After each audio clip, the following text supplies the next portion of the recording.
Good evening, everybody, and welcome to the latest edition of the 8 o'clock spot live on YouTube, X, and Instagram. I am your host, Bryson Carver. It is episode 68.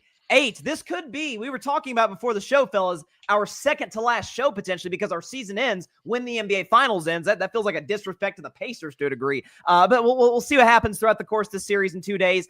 Very excited to have three contestants, potentially for Mike Guido, who is, hanging by a thread, competing against someone else who's on this panel, trying to medal on the 8 o'clock spot leaderboard. But Mike, tough series for your Yankees over the weekend. How are you doing? I'm doing okay. Listen, it wasn't all that tough of a series. I mean, the first two games were a little heartbreaking. Obviously, the Saturday game where they lost 18-2. You just kind of throw that one away. That happens, once or twice every year. You just get blown out of the water by somebody, regardless of who it is. So I almost don't even count that one. I'm ahead of Dylan by 1 point. So hopefully we can expand that lead a little bit tonight. But it's my first show back with you, Bryson. So welcome back, my friend. I appreciate it, Mike. You and especially Alfred did a fantastic job holding down the fort in my 4-month absence, but it is great to be back. For the first time making his 8 o'clock spot debut, it is Frank Speights, our newest member here at the GRYD Network. Frank, how are you doing tonight, my man? Welcome in. Doing pretty good. I'm really ready to jump in and get this thing going. I'm looking forward to it. We were talking before the show that this is like the opportunity. You're like the first-round quarterback that starts the last 3 games of his rookie year to kind of build some momentum for next season. Listen, Patrick Mahomes started that last game in Kansas City, and look what he's become since. So listen, you got to start somewhere. Frank Speights is joining us. And, of course, GRYD Network contributor Dylan Lima is joining us as well. Again, Dylan, we just mentioned you are 1 point behind Mike Guido to medal to get that bronze on the 8 o'clock spot leaderboard. How are you doing tonight? I'm doing great. I'm looking to beat Tyrese Haliburton to Mike's Donovan Mitchell. So hopefully that happens and I take over that third place spot. Shots. Dang. Going back to the second round series. Listen, we're actually about to touch on Tyrese Haliburton in just a moment. Our guy Patrick Brown's in the comments. He's been a Pacers guy for the while. Definitely check out Patrick's articles on the GRYD website as well. He says 50-win team, respect the Pacers. Patrick's from Indiana, so he's been showing the Pacers some love for some time. But let's go and get into our rules before we get into the leaderboard. The best take gets 5 points. Second best take gets 3 points. Third best take gets 1 point. Going to our leaderboard now, before we get into our first segment, you see Arthur Hurst with the gargantuan lead. It is a formality. Arthur is going to win season 2 of the 8 o'clock spot. Paris Brown, a big Pacers fan, looks like he's going to be in that number 2 spot as well. And there you go at 3 and 4. Mike Guido, 155 points. Dylan Lima, 154 points, followed by Barry Grant Jr., Tyler Redington, who could potentially join us on the show tonight, Tim Barner, Kieran Glenn, myself, Alfred Parsar Jr., Asher Moore, Eric Van Lin, Eric Ruiz, EJ Savage, Frank Speights looking to join that list tonight. Let's start with Tyrese Haliburton, folks. He has advanced the Pacers to their second finals in their history, the first time since the year 2000, and knocking out the Knicks in 6 games. It's been an incredible run for Tyrese, who before the playoffs rather, was voted on The Athletic by players as the most overrated player in the NBA. So I will start with you on this one, Mike Guido. Is Tyrese Haliburton a superstar? Well, I think it depends on what you consider a superstar. I mean, I think the reality of the NBA is that it is certainly superstar driven.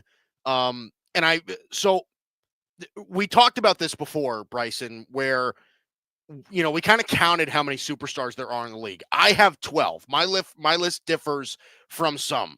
And I'll start by answering the question. I think Tyrese Haliburton is not a superstar. I think he's right on the cusp of being one. I think he's fairly close, but I think he's on that outer tier, right? And this can be broken up in several ways, right? But here, I think there's 12 superstars in the league legitimately right now. Jokic, Shea, Steph, LeBron, Luka. This is not in any particular order. Jason Tatum, Kevin Durant, Donovan Mitchell, Anthony Edwards, Kawhi, Giannis, and Jalen Brunson. I think those guys are the superstars in the NBA.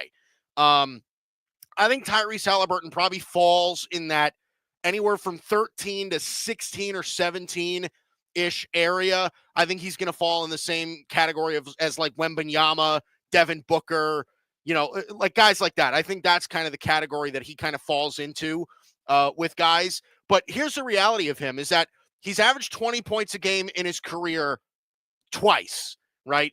And listen, I liked the fact that, we're considering Tyrese Haliburton, the fact that he's not really even a scorer, but he's still in that conversation. He certainly is a leader for the Pacers, but something that we've seen, especially if it's based on what we're seeing in these playoffs, this is a very deep Indiana team, and you've seen games where Tyrese Haliburton is scoring 6 points, 8 points in playoff games, and they're still finding ways to win. Now, again, he's their best player. He's their guy. Pascal Siakam ended up winning Eastern Conference Finals MVP. So I think for that reason, you're kind of looking at it like, all right, is Haliburton really a superstar where he can elevate a team to another level? I don't know that he is. I think he's just a really good contributing player, and he could be a top option, but you're going to need a lot of depth pieces around him to kind of make it work. So I would say no, he's not. That's a fair take, and you have to consider the fact, obviously, this is year 5 for Tyrese Haliburton. So, like, this is not saying this is where he'll be stuck at for the rest of his career, sort of like that, the first 5 out, if you will, among NBA superstar potential players. So it's a fair take there by Mike Guido. To bring in Frank Speights in the mix, your first take here on the 8 o'clock spot. I'll get you to give the opportunity to answer this question. Is Tyrese Haliburton a superstar in the NBA today? All right, so I hate to sound like a broken record, but I actually agree with Mike on this one. I think that he's on the cusp of getting there. I was one of those people that believed that, yeah, he's definitely a little overrated, but I mean, this playoffs, he has been absolutely phenomenal. And, I'm a Knicks fan. I went through that heartbreak of seeing what happened when he basically turned the Jets on and just destroyed the Knicks, went at Jalen Brunson, went at Cat, every chance that he can get.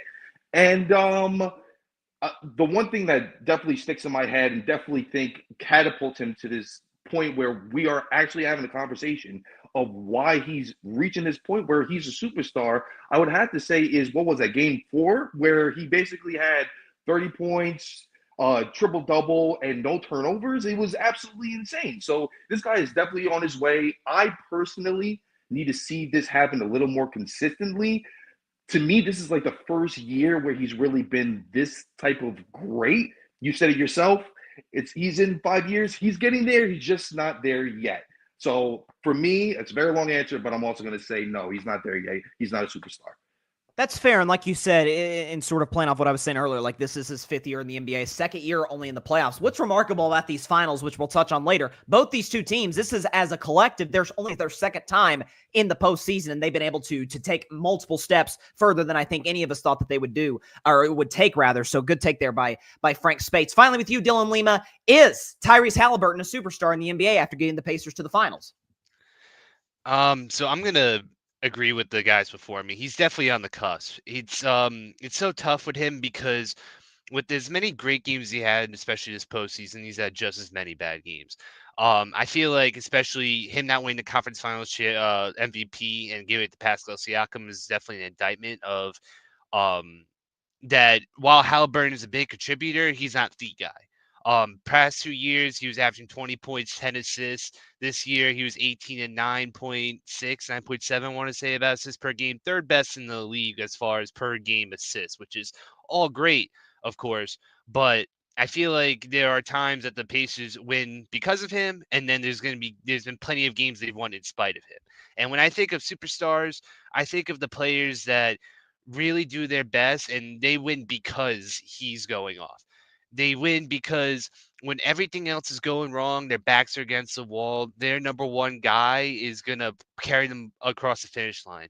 And I think Haliburton, he has his best games when the guys around him are dominating, but when things aren't going, Haliburton is just as quick to disappear. I think he definitely has the potential to be a superstar. I think if he can not only beat the Thunder, but get that finals MVP, I think that noise of him becoming a superstar will definitely get louder. But he only has one All NBA to his name. He was part of the All Rookie team as well, but that's about it as far as his accolades. And he's only just about starting to break out.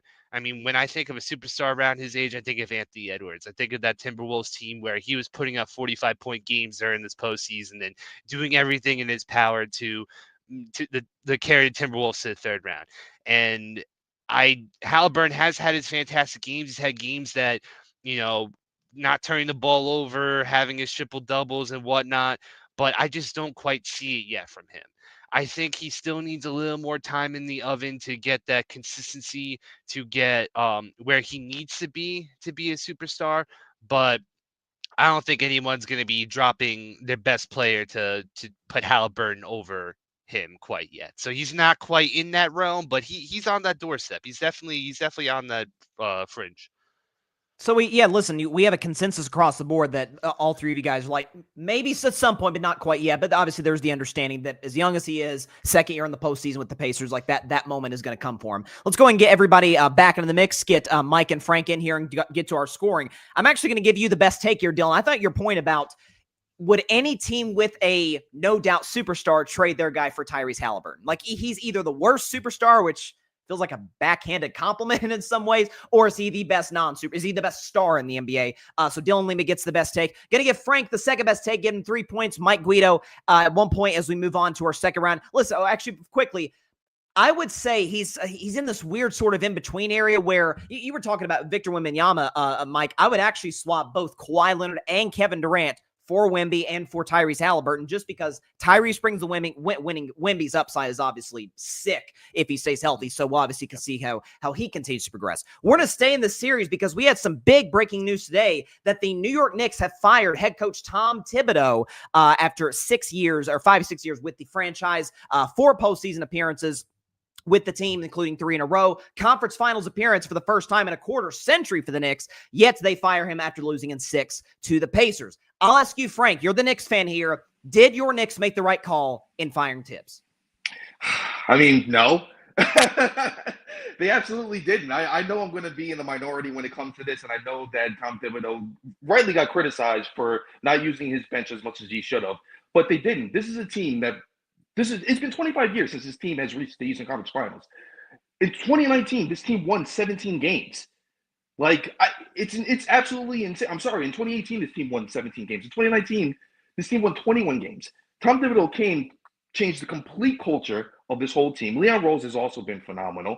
They're bringing Jalen Brunson, who nobody thought was going to turn out into the superstar that he ended up being. They end up, after a couple of years, they end up reaching the first round of the playoffs. They then reach the second round of the playoffs. They end up in the Eastern Conference this year. And then you're telling me after 6 games and an unbelievable comeback in the first game of the playoffs that this guy deserves to be fired? I mean, come on. No, it's absolutely ridiculous. They should not have done this. And if you ask me, this has Dolan's prints all over it. But I'm sure the Knicks will do the right thing, because they always get it right when they do these type of moves. So, great. I mean, we'll see. I mean, obviously, it's funny. I heard a take earlier that Jim Dolan, who is obviously famous for being one of the worst meddling owners in the NBA, like it's on the board because he was so invested. I think Colin Cowherd might have had this take, but he was so invested in building the Sphere in Vegas that he sort of took his attention away from the Knicks. And now that the Sphere's finished, now maybe he's having more of an input, especially now that the Knicks are having all the success. Who knows? So like you said, this might have Dolan's fingerprints all over this. So a good take there by Frank. I'll now go to Dylan. Dylan, you're a big Celtics fan. Knicks knocked him out. Do you think the Knicks made the right call in firing Tom Thibodeau? I hate when coaches get fired after having such a season as what Thibodeau did. He, without a doubt, I mean, again, no one can deny the fact that the Knicks have not been in the third round in 25 years, and you turn around and fire that coach that did that, especially when throughout his whole tenure, he's had nothing but success for the Knicks. But I'm going to pivot and say that he probably deserved to get fired. And the reason was because despite all the success, despite all the talent, the teams that he had year after year after year continuously run out of gas at the end. You've seen Karl Anthony Towns run around on one knee. We've seen Jalen Brunson having to take all, like with the bad ankle. And I mean, you can't blame him for the injuries, but you can blame for the mileage that you're putting on these guys, the lack of off days, the lack of just like giving them the time to rest and be able to, be at their best. And obviously you can't really do that in the playoffs. But when you're seeing your best guys sitting on the bench because they're just out of gas and they have nothing left, and you're forced to play a Precious or you're forced to play a Deuce McBride when there should have been prime Jalen Brunson minutes, it was obvious that the team was starting to have a disconnect towards the end of the playoffs where they just They just couldn't get on the same page. And it's one of those things that I think also because you see a Mike Brown, because you see a Taylor Jenkins in the free agency of coaches, that it made it easier for Dolan to make that decision to fire Thibodeau, because if there was no better coaches available, Thibodeau definitely would have kept his job. He just recently got extended. Again, all the success he's had. If there was no contingency plan in place, there's no reason for him to get fired. But because of, all of just kind of just running your head into a brick wall year after year of watching your team be so promising, so talented, and then you're just watching them walk around like corpses and practically give up because they just have nothing left in the tank.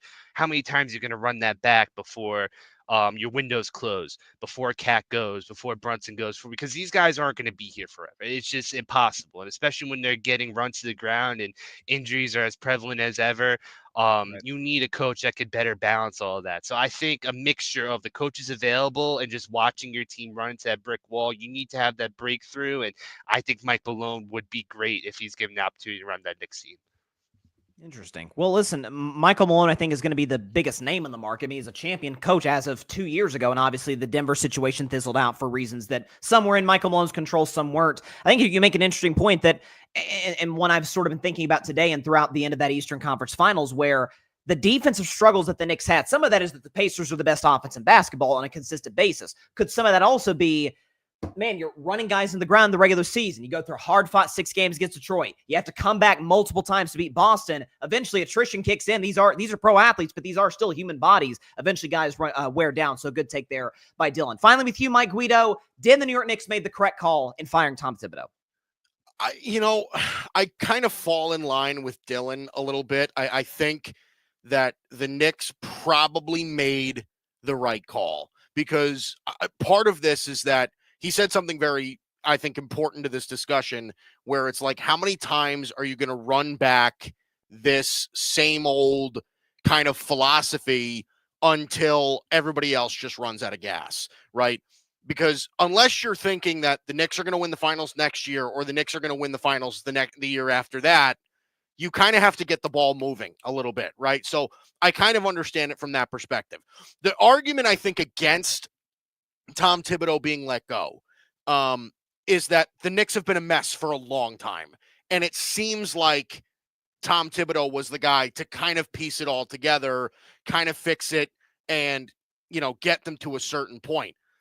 But the argument being made is now that a lot of these Tom Thibodeau teams, I mean, you date it back to the early 2010s Chicago Bulls teams, where they just kind of plateaued, right? And those teams are very, very similar. They're very well, similarly constructed, where it's a lot of long defensive-minded players with a superstar point guard, right? The Bulls had kind of the same thing. Derrick Rose, when it was Luol Deng and Carlos Boozer and Joakim Noah and those guys, like even a younger Jimmy Butler on that team as well. I mean, these are kind of, similarly built teams, and they just kind of stayed at, they were contenders, but they were the 3rd, 4th best team in the East. They, made an Eastern Conference Finals or so, and that's really the ceiling, right? So, and I hate to bring it back to look at Mark Jackson and Steve Kerr with the Warriors and everything like that. Like, that seems to be the prime example for everybody saying like, oh, that's the guy to get them over the hump, because I also kind of hate this culture of like basketball coaches getting fired over like the stupidest reasons, right? I really didn't understand why Mike Malone got fired. I really didn't understand why Taylor Jenkins got fired. Like, all of that stuff kind of felt very awkward to me, but I do kind of think the Knicks made the right decision. They saw this as a team where it's like, listen, our guys in the playoffs are running out of fuel late. We need somebody that's a little bit more lenient. That's something that they said today. And it's not like we can tote Tom Thibodeau as this championship level head coach. He isn't, right? He's a guy that can get you close, but his track record kind of proves, is he the guy to get you all the way? His track record says otherwise. So I think it's a risk that teams have to take sometimes, but I do think it's probably the right decision, Bryson. I think so too. And as we get everybody back into the conversation, Mike, Frank, and Dylan, sort of where I kept coming back, and you made the Mark Jackson comp, Mike, is listen, I'm not saying the New York Knicks are a Steve Kerr-like guy away from becoming a dynasty and winning 3 of the next 4 championships. I think there are, if you use the NFL as a comp, and obviously you're big Josh Allen guy, big on the Bills. I'll use him as an example.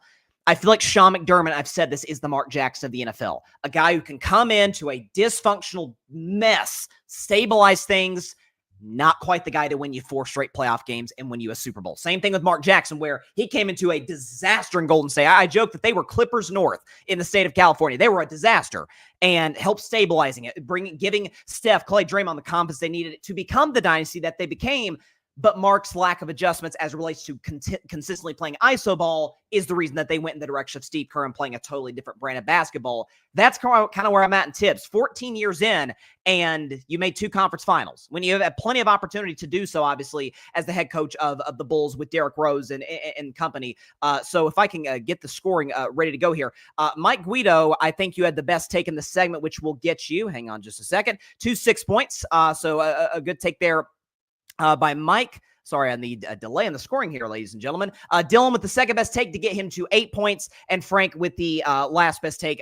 Last best take sounds harsh. He's still in the mix right now. Dang, I'm sorry, Frank. I didn't mean to insult you here on the 8 o'clock spot. That was brutal. But a solid take, though, generally by everybody across the board as we get to the comments real quick. Our guy EJ Savage of Boys in the Zone in the comments. He says, yeah, the Knicks had to fire him despite their best finish in decades. And again, for the reasons that many of you mentioned, because of the seeming just neglect of the bench, which you just can't do, particularly in the regular season, to preserve these guys come playoff time. Let's go to the Oklahoma City Thunder, who the Pacers are going to be facing in the finals, because they just, outside of the Denver series in the second round, where the Nuggets took them 7, rolled to their second NBA finals, rather, in franchise history, on the back of Shai Gilgeous-Alexander, 33 points per game, league MVP. 68 win teams. Few teams have done that in NBA history. I will start with you here on this one, Dylan. If the Thunder go on to win the title, and they are big favorites in Vegas to do so over Indiana, are they an all-time great team? Just this individual year, are they an all-time great team? Yeah, I mean, in every single possible way, you can consider this an all-time great team.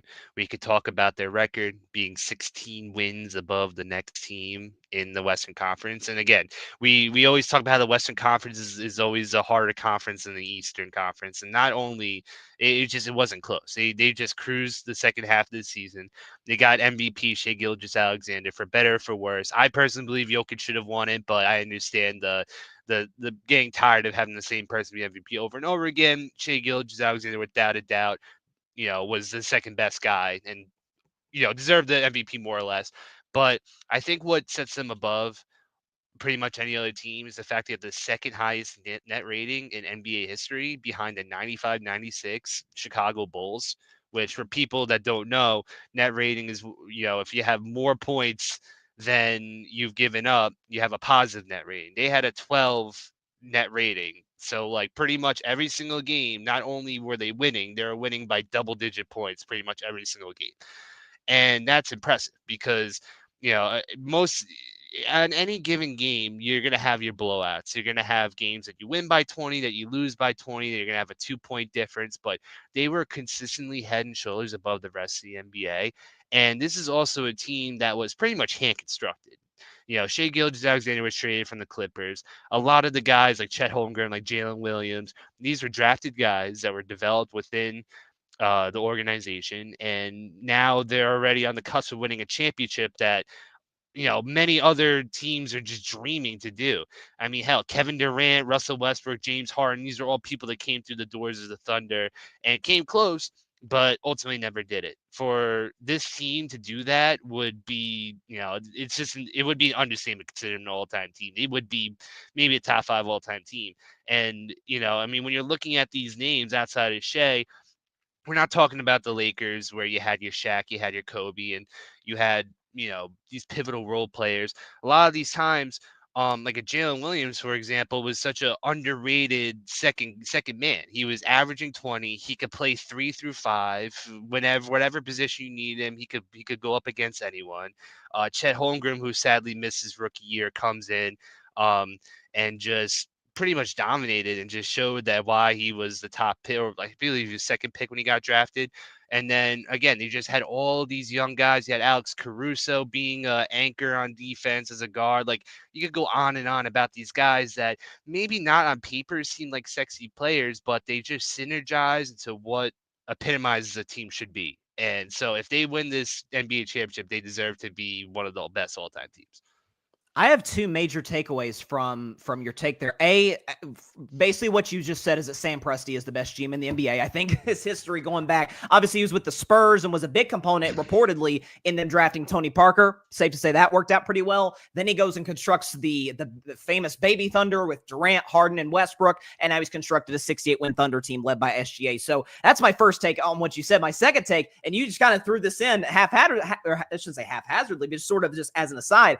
They might be a top 5 team all time. Now that's an interesting conversation. I think that's going to be more proven on what they do in the years to come. Like if they do become a dynasty, and they've got the assets, obviously, and the young pieces to do so. So a solid take there by Dylan Lima. Let's bring Mike into the mix here. Mike, are the Thunder an all-time great team if they go on to win this NBA title? Yeah, I think you have to. Listen, if they win 68 games in the regular season and then they go on and win the NBA Finals, I don't think that you can say that they aren't. I mean, they really are a special team, especially defensively. I mean, they are historically great from a defensive perspective. First in the NBA in defensive rating, 108.3 defensive rating, which is absolutely absurd, by the way. For people that don't understand that, high defensive rating, that high is unbelievable. And they can beat you in virtually every single way, right? They have a superstar. And truth be told, this is one of those, like, when we ask the question, are they going to be an all-time great team? Yeah, they're going to be an all-time great team, right? They are not one of these teams that is just completely carried by a superstar, dragging the rest of the team's weight into a championship. That's not how this team goes. SGA is unbelievable, but for as well-rounded as they are, guys like Jalen Williams, both Jalen Williams, by the way, Chet Holmgren, Aaron Wiggins, right? Lou Dort, guys like these are guys that have been there for a decent amount of time. They've glued together. They've become a really solid team. Listen, we talk about, I always have held, and Bryson, you know this, I've held the same opinion about what I think the best team of all time is. The 2017 Warriors, the first year they got Kevin Durant, I think is the best team that's ever played, and it's not even remarkably close. I don't think the Thunder are that good, but I think they're absolutely going to be in the category of the 85-86 Celtics, the 95-96 Bulls, the Showtime Lakers, the 2016 Cavs. Like, I think those teams, they're going to be in that sort of category of teams. And listen, like I said, for a team that's as special as they are, especially on the defensive side of the basketball, and we're so early in Shea's career, like, there's no reason why this team can't even get better. Like, I really think that this is just kind of the beginning for them. Now, we'll get into, if I'm lucky enough to make it into the final round, you'll hear what I think about the finals. But if they do end up winning the finals, I think it would be disrespectful to say that they aren't one of the better teams of all time, without a doubt. I think when you look at the qualifications that you and both Dylan brought up, if they go on to win the championship, yeah, I completely agree with you in that instance. And yeah, that's sort of the scary part about Oklahoma City. Yeah, they've got I think they've got 15 first-round picks before 2032, something along those lines. SGA can get better, but listen, guys who are 32 points per game scorers don't tend to be turned to 36 point per game scores over a long period of time. So what's Jalen Williams going to do? What's Chet Holmgren? That's the big sort of question, is what he can continue to develop into long as the injury history doesn't come back to bite him. So solid take there by Mike. Finally with you, Frank, are the Oklahoma City Thunder an all-time great team if they go on to win this NBA championship? You're muted, Frank. 3 for 3. I'm sorry. Yeah, I completely agree with the guys before me. There's no doubt that this team is statistically one of the greatest teams ever. I was actually reading an article that stated that this team compares to the Jordan Bulls, the 72-10 Bulls in 95-96 season, where they're on the trajectory in order to win. If they win this championship, they're going to be winning 84 games. That Jordan team won 87 games, so they're going to be 3 shy of what a lot of people consider the greatest basketball team ever.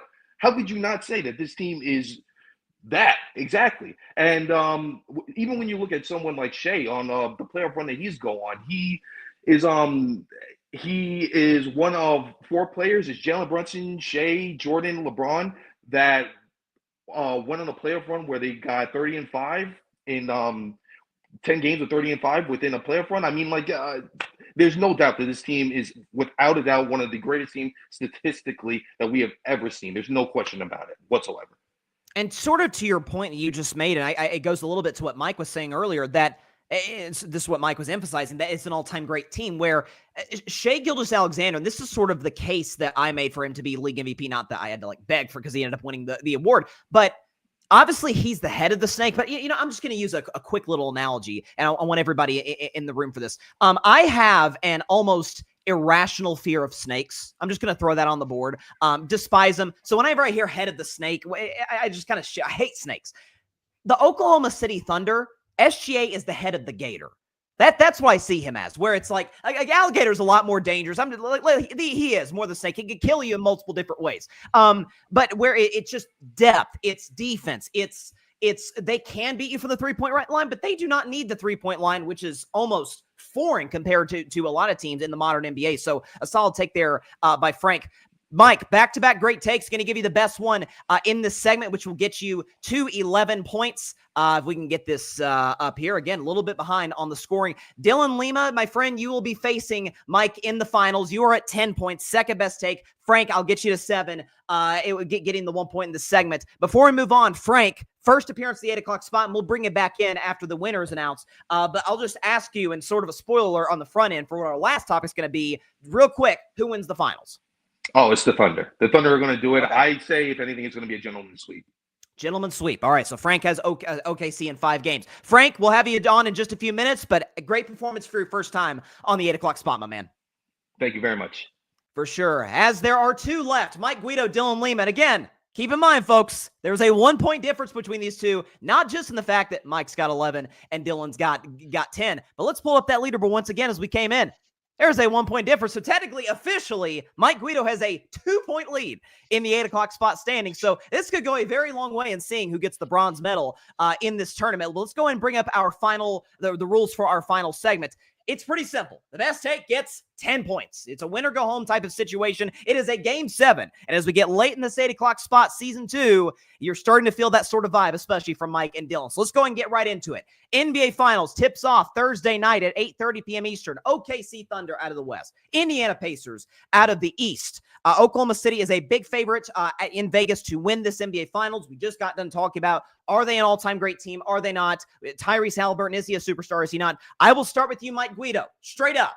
Who wins the NBA Finals? How many games? Why? The Indiana Pacers will win the NBA Finals. I'm telling you right now. So here's the thing. There's a difference, Bryson, where we understand this in sports, where the Oklahoma City Thunder are the best team in basketball. The Indiana Pacers are the hottest team in basketball. Okay? They are playing. I said this from the beginning. If Indiana plays like they did against the Cavs for the remainder of the playoffs, nobody is going to beat them. It doesn't matter to me how good the Thunder are. And I understand why everybody favors the Thunder so heavily, right? Because this is, we just talked about it, right? This could be a historically great team if they end up winning the NBA Finals. But we've seen what the Pacers can do in these playoffs. They are unbelievably fast. They play unbelievably good defense when they want to.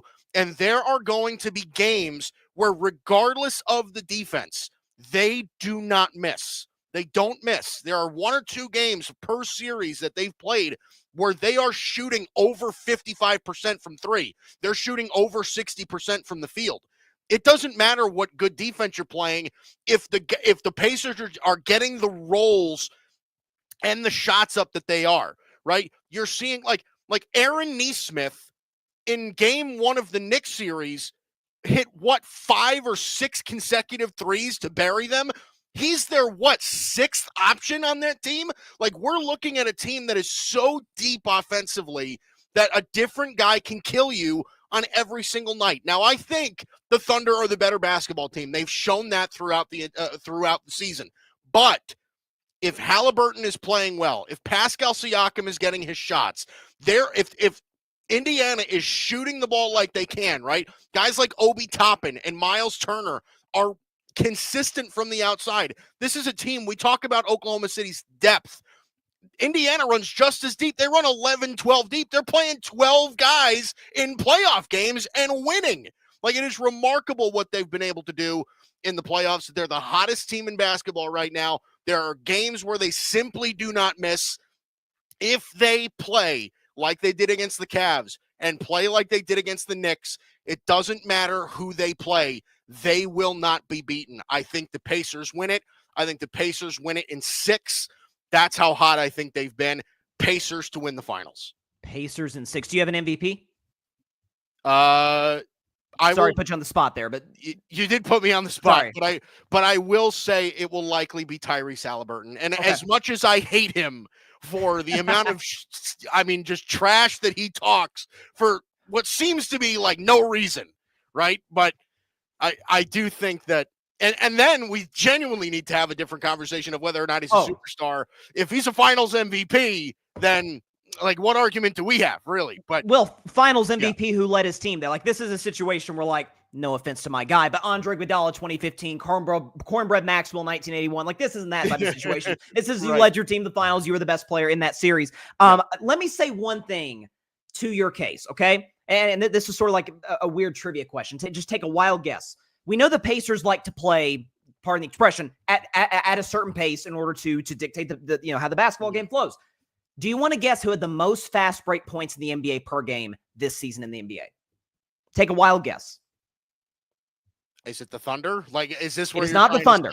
Okay, so It's the Denver Nuggets who took OKC 7. Now, some of that was the greatness of Jokic, but Jokic did not have a great start to finish series in the second round. So it's, to your point, it's on the board. If the Pacers are able to dictate the pace in the series, they very well could pull the upset. Dylan, do you have a different take? I'm not going to lie. That one kind of shocked me a little bit. Do you got the Thunder or you got the Pacers in the 25 NBA Finals? I pretty much had the same whoa reaction that you did when he said the Pacers. I have nothing but respect for the Pacers. I think it's going to be a very good series because, like how Mike said, the Pacers are deep, maybe just as deep as the Thunder. But if we're being honest here, I'm going to go and use that net rating stat that I used earlier again about how the Thunder were the second best ever as far as net rating. Of all the teams that have had 10 or better net rating, there's only been 2 of 13 instances that they haven't won the NBA championship. It was the 15-16 Spurs when they had Kawhi Leonard. And it was the 08-09 Cavaliers with LeBron James.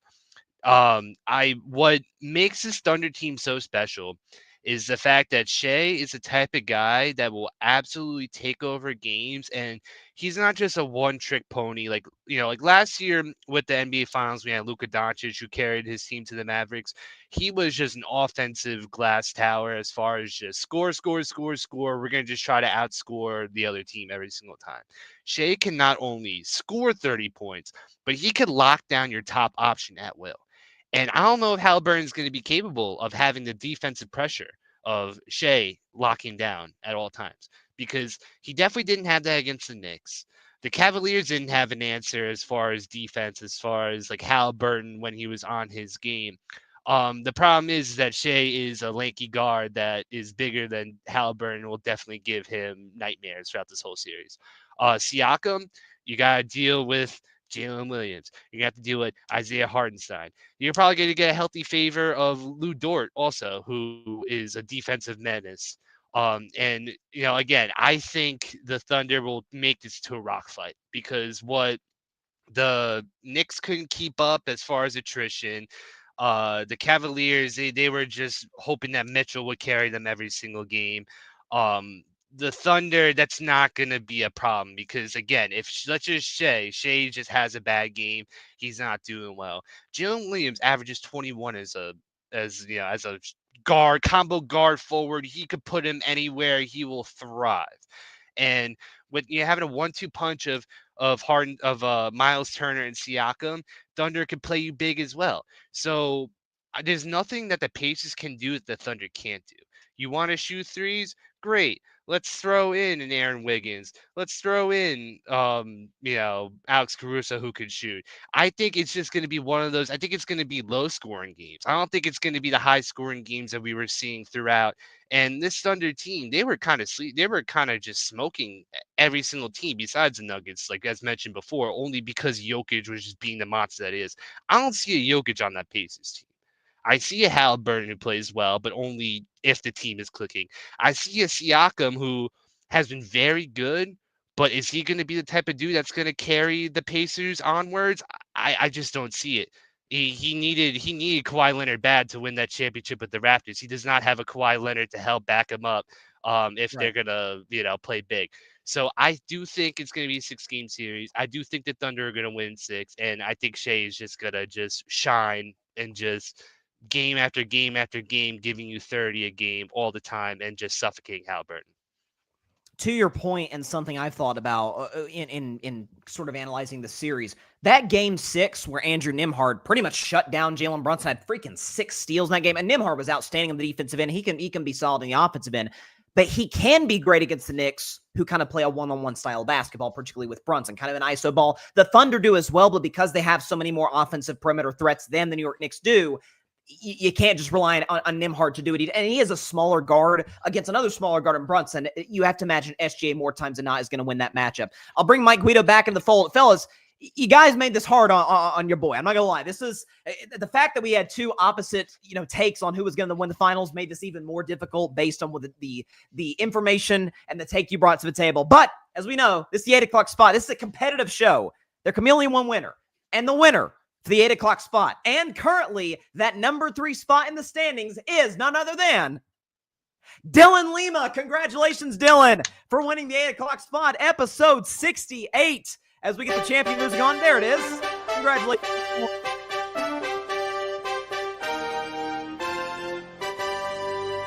That was tough. Takes on winning this, Dylan. This is a big win for you.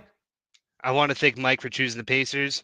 Also, this is also revenge for him letting me have a win a couple weeks ago when he was the host because he wanted to keep his spot. So I'm glad I could leapfrog him. But we're getting to the end of the NBA Finals. End of the season. This is where my favorite sport and just what I enjoy most. And I'm just definitely excited to see how the series goes because you don't get a Pacers and Thunder series. It's probably a once in a lifetime series, honestly, because most of the time the NBA likes to have big market teams in the finals. So we should definitely enjoy this series while it lasts. Go Thunder. All right, go Thunder. So any retort, Mike? I mean, I'm heartbroken. I really am. It's like this past weekend all over again, Bryson. You're making me relive the trauma I had when the Yankees played the Dodgers. But no, listen, I understand that like me thinking the Pacers are going to win the finals is like an extraordinarily hot take because of how good the Thunder are. But I'm telling you, man, if they shoot like they do, no, I get it. They will not lose. I'm telling you right now, they will not lose. And I understand, and I agree with Dylan. And by the way, I want the Thunder to win. I hate the Pacers. I really do. I hate them. I really do. I hate them. But reality is I think the Pacers have something going right now. I do. I think they have. And listen, and that's sometimes all it is, Bryson, where it's just like we know and we knew all year that the Thunder are a better basketball team. They are. They were the best basketball team in the league. Them in contention with the Cavs all year, they were the better basketball team. And then towards the end of the year, they kind of pulled away, right? We understood that the Thunder were the best team in basketball. But sometimes you just see a team where just everything is going. Everything is clicking. And I think that's what the Pacers bring to the table in this finals. It is the most, by the way, the most redneck finals I've ever seen, ever, right? Indiana and Oklahoma City. I mean, that's a lot in the middle of the country. That's a lot of sunburn where it goes, a lot of farmers' tans in the final. The farmers' tan finals. I think that's what we're gonna. That's what we should call it. Let's see if that sticks. We'll bring Frank back in the mix. Frank, did I get it right? Should Dylan have won? Mike should have won? Like, your take on this? I'm going to say boo. I should have won. That's the attitude. No, I like it. Yeah, it's fine. I'm just salty. No big deal. I feel you. Frank Speights, great job tonight, my man. Your 8 o'clock spot debut. Hopefully we can see you next week or potentially on from there and obviously into season 3 next year of the 8 o'clock spot. Shout out to Mike Guido. You put up a heck of a fight, my man. I did appreciate that nod to the greatest basketball team ever assembled in the history of the world, the 2017 Golden State Warriors. I did appreciate that, Mr. Guido. I did. But not close. But nonetheless, Dylan Lima, now the 3 spot's not over yet, though. We're going to have a show next week. We could have a show at the end if this series goes 6 or more, or 7, obviously. So real quick, I'll say this. I got Thunder in 6. I got SGA as the MVP. I do agree with Mike in the sense that the Pacers are just too good offensively. Great offense beats great defense any day of the week. They're going to have some hot shooting performances in a home game 3 or 4. It'll get to 6. OKC will close it out at Indiana. That's my take. I appreciate everybody for stopping in. As always, thanks for chiming in the comment section. Be sure to catch the 8 o'clock spot next Tuesday night at 8 p.m. Eastern, 5 p.m. Pacific time, live on the Grid's YouTube, X, and Instagram accounts. Hopefully see you guys then. Shout out to Frank, to Dylan, to Mike. We'll see everybody next week. Stay safe out there. God bless y'all. Peace out.